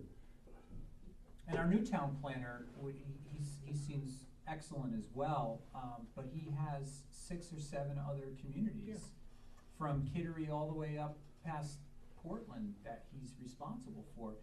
Every night he goes to a different planning board meeting. This is not the time to give us less time. This And he is lives a in very Auburn, he lives in important Auburn, time. Maine. You know, for the It's next from 2 or Auburn. 3 years, we need more time, not less time. I mean, we may not always need a full-time planner, we can worry about that. But right now, we certainly need more than we have. And James is doing an excellent job on the administrative side of it, I'll just say Oh, yeah, that, however, we there's not. we can do all of the normal stuff that we usually do, that's not the issue. Yeah. The issue is if you wanna get ahead of Right. what's going on over there, we need somebody to give us more time than we're getting. No, I think that makes sense, especially with everything going on, and to your point, is making sure that we're doing everything accurately, and we're paying And per frankly, diem. with our And- existing growth restrictions, I'm not sure that even they're in compliance. We don't even have an answer whether what we're actually doing right now is in compliance. Do we still have it in the budget? Do we have anything for nothing? Not for the upcoming. What have we, Yeah, we have just the funding for the contracted person. how much is that? Oh, I have to look, I don't know off the top of my Like head. 48,000, 58,000, something like that? 50, around 50,000, something like that. I think it'd be worth it to look at. That's without Yeah. benefits, right? That's That's just That's, paying no, that's Southern part-time. Maine. The plan, just give you something that's being talked about, and it isn't gonna happen in this budget, cause we don't have the funding. And yours, the way the budget looks this year, and it's very minimal, we're 6% over last year. That's just the town end of it. And that's just the town end. Mhm. School. If you had listened to the meeting that we went to last Monday, you as taxpayers should be scared to death, because I think they're gonna hit us pretty hard this year, Mhm. cause they need things done. So, The Harry school- Ellsworth, the manager in South Berwick, and I have talked to Kathy before she left, and she's gone for a year. But our plan, and we've talked to her, when she comes back, is to put her on payroll, just working for Berwick and South Berwick. And I think that will work for us, but we're gonna have to wait. In the interim, if we need to contract more time, you know, to address the growth ordinance or something, that's something that we could look at. But, you know, to say we need a full-time planner now, but then the next sentence was, we don't need one all the time, is Well, if they we didn't have one say on. that. No, They so we didn't say didn't, that. might not need one in a few In a years. few years all the time. But right now, it's like critical. All of this is critical. The downtown right now is critical. I don't know why everything else, why it isn't risen to be the critical. It I has think it been. has in some ways, It but we has have a been. lot of other things coming in also. Yeah, So and that's I what just- we as the The board have money to is, keep looking it at, has to be everything. a certain way. I know. You know, we have to look at everything, we can't just concentrate on this parcel as the board. I We have to understand. look at the fire department, the public works, is everything, you know, is, you know, we're under a constraint to, you know, if everybody's willing to pay more taxes, sure, Right. we'll, you know, put more people on payroll. But is when we have people calling me every week saying, geez, you know, my taxes are going up, I don't know how I'm gonna pay my taxes, what am I gonna do? Is, you know. Tom, I get it, and I honestly, I get it, but, you know, it's our responsibility to just say, we need a little bit more help. Right, well- And, Mhm. and that's it, you know, do I expect you to go out and hire a planner tomorrow? Absolutely not. I'm not in the position of Steve, you know, where he sees this every day, but I'm just saying that things might get lost in the mix, and we're gonna be moving a lot slower, just to make sure that all the i's are dotted, t's are crossed at this point. But I get it, you know? It is, with benefits, what would a full-time planner cost us? $70,000, $80,000? Yep. you know? Yeah. Is, you know, Benefits alone are upwards of 25,000. Sure. you know. And, it- And you know, they and pay that part was, of that. yeah, And right So- now, we've allocated 50,000 already For the part-time. for the part-time. And how much of the That's lawyer, So the contract. full-time- lawyer fees been So do impacted? benefits. Which is So, like, I The get law- the that. lawyer No, we're fees, talking about our Fine, bills. you the get lawyer full-time fees have not benefits. been for things that So were that's planned, okay. they've all been code enforcement issues. That's where most of your money's been spent on legal fees. And some of it's not driven by this town causing it, it's Yeah. by other people. Individuals. Well, let me just go back on that. So right now, you're spending 50,000 on a part-time. For another 25,000, you get a full-time person with benefits. No, not with Is benefits. that correct? 100,000 benefits. 100,000 with benefits, so double. Twice as much, yeah. yeah. And it's, I know you don't look at the market, but everybody's looking for planners. Yeah, I mean, I've you can gotta talk tell to you, Chuck, he can tell you that. Finding a planner is, Almost I impossible. mean, basically, we lost Kathy, you know, and you're right, Lee J is out. I mean, we're doing, I mean, every week And I don't we think get you've been another able to find community. an additional planner, have you? And like I No. said, John Stoll, who was our planner, is running for selectman. So maybe we could squeeze him for some free hours. Yeah, right. Knowing John Sure Stoll. has a full-time A vote job. will Really? translate. Vote for John. All right, 2,000 I put him on file. I'll second that motion. All approved? So, just, we put more money in legal fees this year. And I honestly have not had to talk to lawyers lately, which has been really nice for you. Now you just jinxed us. Yeah. Right. But, we have a, you know, we have a code enforcement person. I have to have that by law. You know how long it took me to find somebody? Yeah. Almost a year. You know, it's, I mean, that's the trouble with municipal government today. We aren't finding people to fill these positions. We MMA can't find is policemen, about we can't funded find mandates. firemen, we Yeah, can't find because we anybody. don't Can't find enough. laborers. Yeah. So MMA is doing, you know, Maine Municipal Association, which we're members of, is doing a huge push to the public about careers in local government. You can't, I mean, I just went to a conference where there were probably 50 managers that had been in the field for a long time, out of 135 that were there. They're all new. And I'm telling you, they aren't the best candidates. There's towns that are going out 3-4 times looking for people with experience, and they can't find them. So that, and that, town clerks, assessing, I mean, look on the MMA website and Just look look at. at the faucet for assessors. I mean, you're screaming for assessors, and you're not gonna be able to find them, you can't find them. So, it's really I got a code enforcement person who's gonna do director of public works if it gets passed. And he's got experience, I need somebody with experience. I had 3 applicants, he was one of them, in almost a year's time applied for, and these 2 of them were guys from the construction business who had no certifications, no idea. And I can't afford to have somebody on the Yeah, payroll. we can't train somebody. I'm not, this project over here is not a training ground.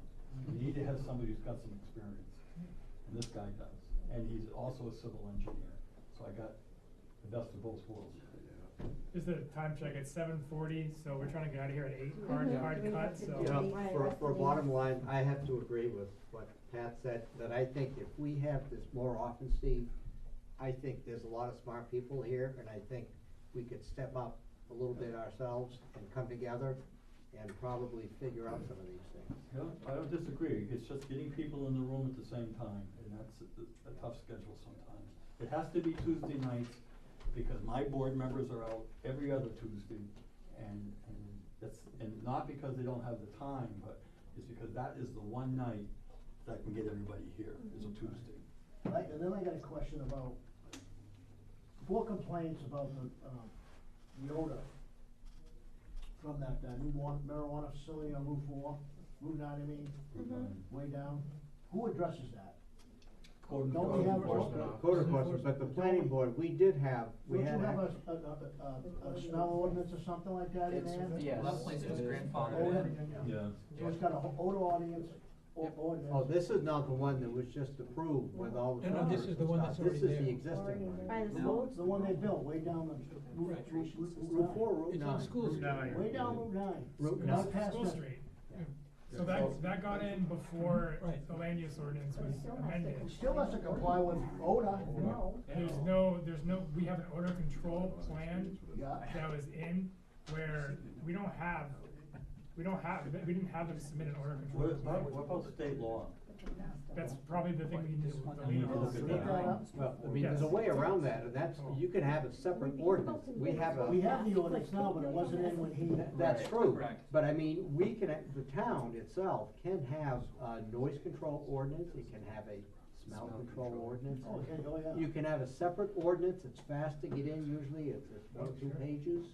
And we know we have some knowledge now with the carbon filtration systems for the one Then we can say, Route 4. look, we can also order them to go back and fix them. Yeah. Well, they just need to get maintained, Can you we- know, Right, whatever, every yeah. 6 months or Can 12 we finish months, up to what get they it have to do? replaced. I don't wanna Yeah. go on this Yeah. one. They don't wanna get phone calls about it. Right. They don't know what it is. Development I sites, gotta we'll just sit start from the around beginning and again. Thank you. The development sites, we talked about the solar home, and we know what we need to do there. And it's just a matter of getting it on paper and getting it to the board, and I can do that this month coming.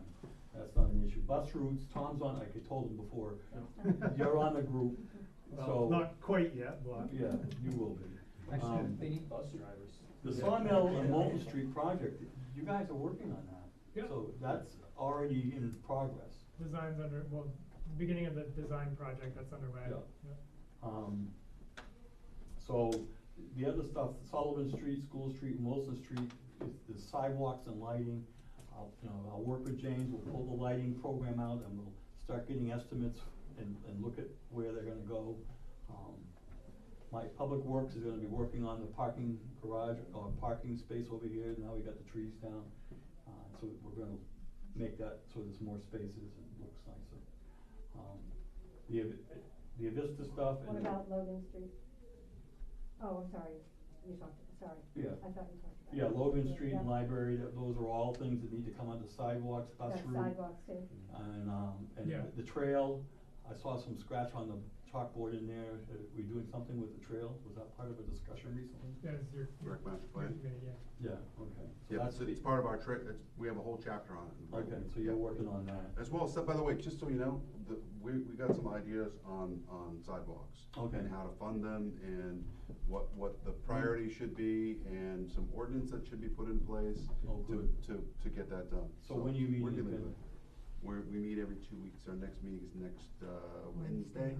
Where is the rec master plan and what phase is it in? We're writing it. We've got chapters written, and, we're making those chapters, the ones that we've got written kind of all match up, and getting the other ones written. Once we have all that, Coming together. and what we have, we'll start getting that in the works. Getting funding planned and design, and that's easy enough to get concepts on and get cost estimates. And that will go hand in hand with the streetlights. When we start putting in sidewalks, the streetlights will be on the inside, and we'll start running, the cost for conduits, and, you guys Too all bad know what you want efficiency for lighting. Main has a town thing out now, if you wanna, from lights for the pedestals and for the lights for LED, they're running they have some sort of special grant right now. There is. Efficiency Main for. Yeah, I've been looking at that, one of them ends this week. Not sure I'm gonna get an electrician. Oh, okay. But I'm online looking at Right those. now. Can we go to the lot size and this bottom part here? That was something that Tom had wanted to discuss. Well, we've talked, We've independently. identified. Independently of Some things. stuff. And, Look at their lot sizes. And I know there's been talk of creating more zones and everything, is that what this is, the proposal? Well, that's what some Berwick is doing, yeah, just to take up on, like, you mentioned that, and I confirmed it, the dimensional requirements hasn't changed since like 1985. Right. As far as the lot The size. dimensional requirements are right here, this table for ours, And, I mean, I'll let you finish your thought, what you had. Well, you know, we've had, you know, some brief discussions about different lot sizes, and ideas have come up about, you know, creating more zones and things like that. And, you know, I think if we kept the 3 zones, and, you know, the zone 1 where sewer and water is, you know, I don't have a problem with the size of the lots now, if it's on town water. This is and sewer. R1. Right, R1. You know, I think at the minimum, we should look at R2 and R3, of just increasing the lot size. R2, it's not even an acre and a quarter for a house. And, you know, if you just go up to 2 acres there, and 3 acres or 4 acres in R3, that would do quite a bit as far as, you know, spreading it out, so that it's not taking up all the space. And it would cause other people, you know, that's similar to what they do in North Berwick, is they just have the larger lot sizes, so. So is this just reducing the density in the R2, is that what you, is that the net outcome? And part of it too is that, is preservation of farmland. You have a lot of farmland here, and you really would hate to see it to go to subdivisions. I mean, I know Great Works. Especially in the R2. Huh? Especially in the R2, there's a lot. There's a real need. So you take someone like me, Steve, you know, you guys are all, so I worked my whole life, okay, own a bunch of land, and so now you gotta, if that's the only way I have to retire, What? then I'm a guy like me screwed.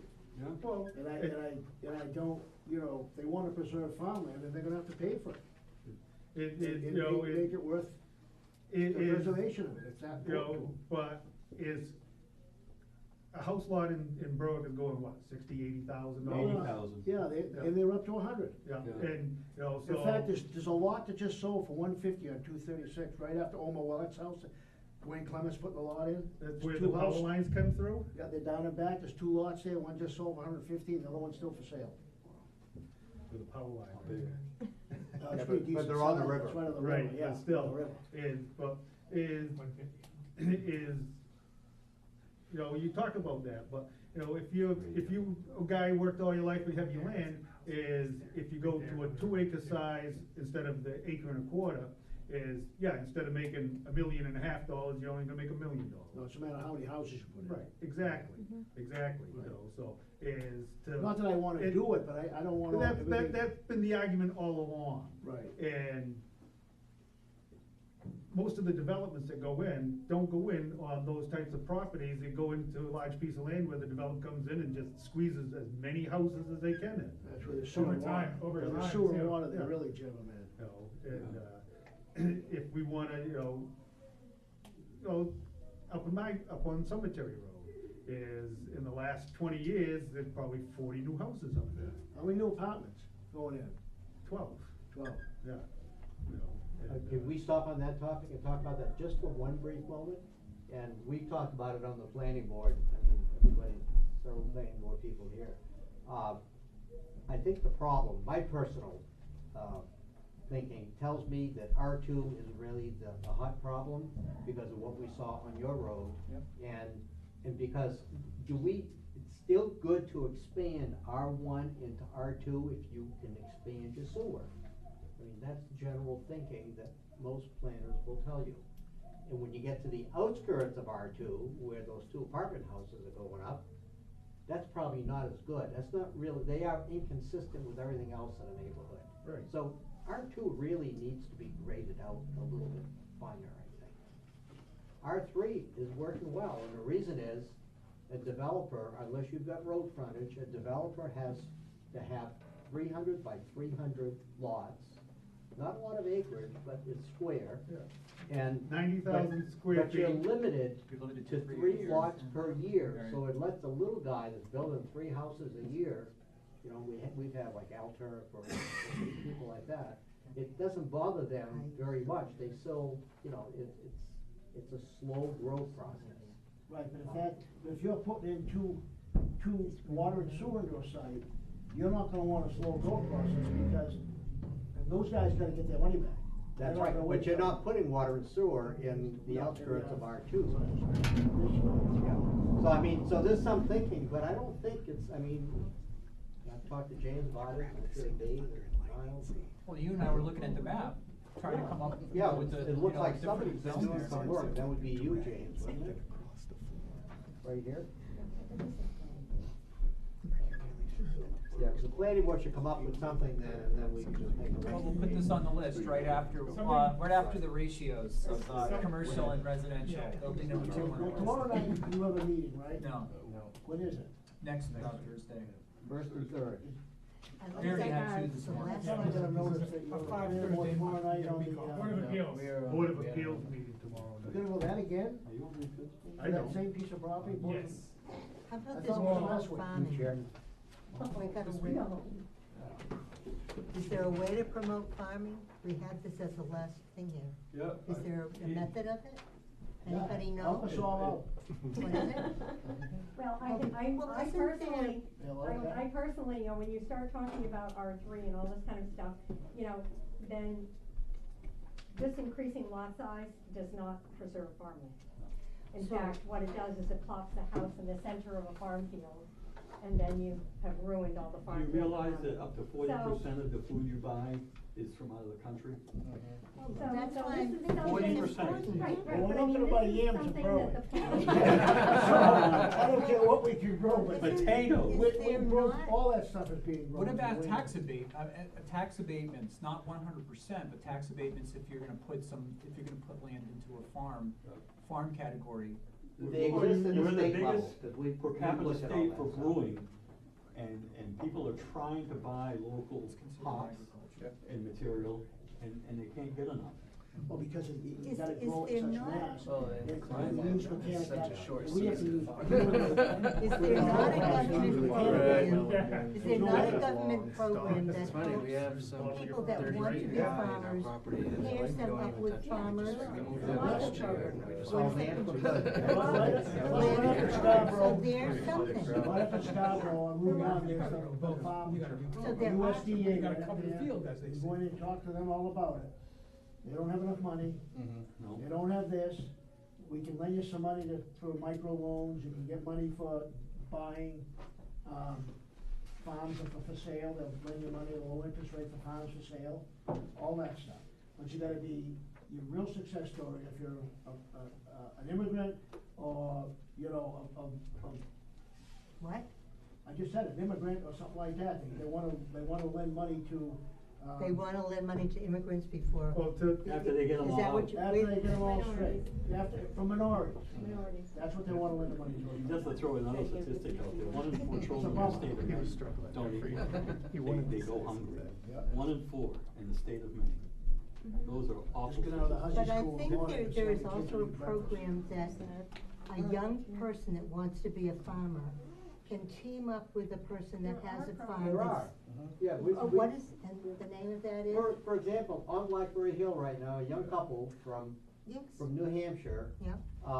75% of the cost of buying their land was borne by Maine Farmland Trust. There are Okay. programs, but, it's important to realize that the town has to value the farmland and then set up some kind of, R3 type of thing that will not only make big pieces of land, but will also work to preserve the farmland. And we've had two things in town. We had, I think it was called Preserving Farmland 101.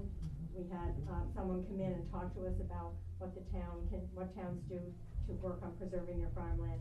And then we've also had people come in town to talk about promoting farming.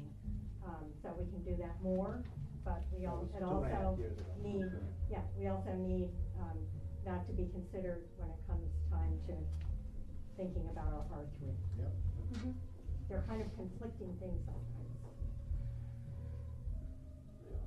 We can make that active again. I think, you have beautiful farmlands, just like the Tibbetts up on, up in Blackberry Hill Road, that's in conservation. There was a group called the Androscoggin Land Trust up in the Lewis and Auburn area, and there was a man who retired from farming, he had tons of farmland, and, he gave it to the land trust, and we were able to still tax him. And the Somalian population out of Lewis and Laurie came out, and one of the whole, I mean, it's huge, it must have been 3 or 4 acres of land was all planted, and they were growing vegetables, and for themselves and for their markets in the area. It's pretty awesome. So those kinds of things, I think we could benefit from. Let's go dance.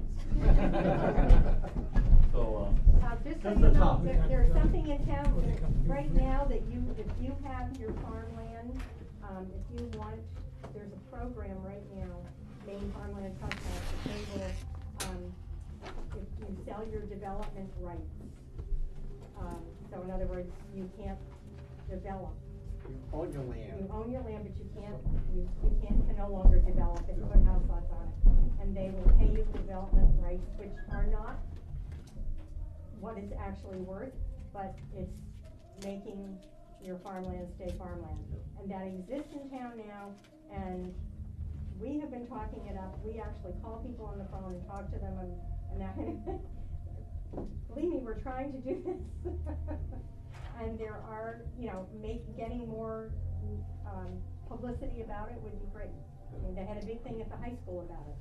There's a program for A year York and a and half ago. Cumberland County. Charlie York. Bear, the man that rents my family's field for the beans, is, he's looking at growing grains also. He grew rye at my field last year, so he's looking for acreage to plant.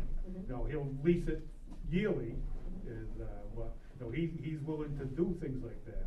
You got a brewer coming into town, and I know he wants to expand.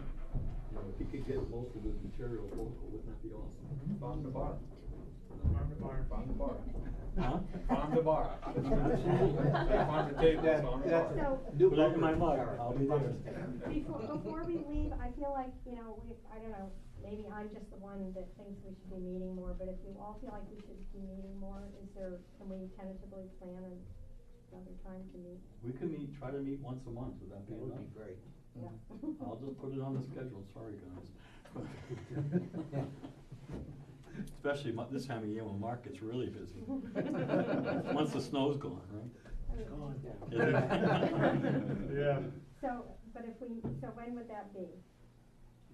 2 weeks from today, so that would be, A month No, from no, today. 4 weeks. 4 weeks from 4 weeks, today? yeah, 4 weeks, please.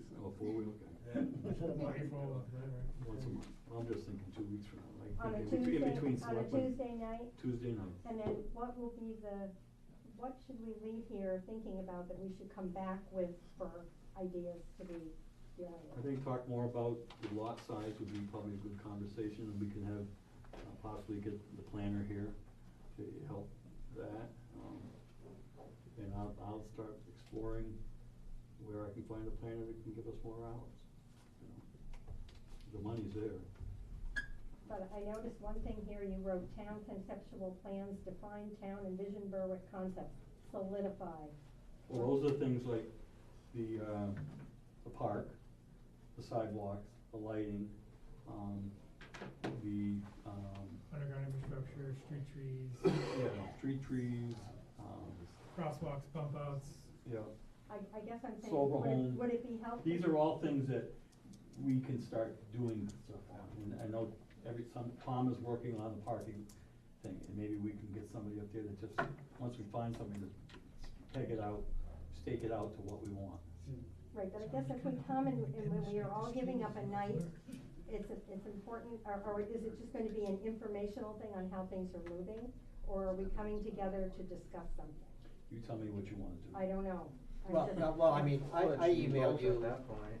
Which ones will It we should be? be both. Why Just what? is it all right if It should I be both. email you with Yeah, the I'm it's trying to in get an more email. ideas, Yeah. I mean. That's the first thing I do, Brainstorming. have my coffee and read my emails.